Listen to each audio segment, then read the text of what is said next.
నీకు నేను ఏ వాగ్దానం చేశానో అది నేను స్థాపిస్తాను నీ విషయంలోనూ, నీ కుటుంబంలో నేను స్థాపిస్తా అని చెప్పి మాటిస్తూ ఉంటున్నాను అనమాట. అంటే నేను అన్నటువంటి మాట నీతో ఏం ప్రామిస్ చేస్తున్నానో ఆ యొక్క మాటలు నీ జీవితంలో, నీ కుటుంబంలో నేను నెరవేరుస్తా అని చెప్పి మాటిస్తూ ఉంటున్నాడు బిడ్డలారా.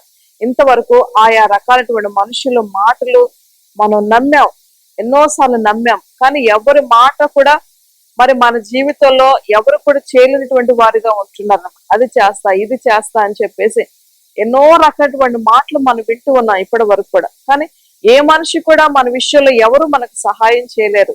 కానీ దేవుడు అంటున్నాడు, ఈ సంవత్సర కాలంలో నీకు నేను ఏం వాగ్దానం చేశాను, ఈ సంవత్సర కాలంలో నేను నీకు ఏది ప్రామిస్ చేశాను, నేను నీకు ప్రామిస్ చేసింది ఏదైతే ఉందో, నేను నీకు ఏదైతే వాగ్దానం చేశానో అది నీ పట్ల నేను నెరవేరుస్తాను, నీ పట్ల నేను స్థాపిస్తాను అని చెప్పి మాటిస్తూ ఉంటున్నాడు.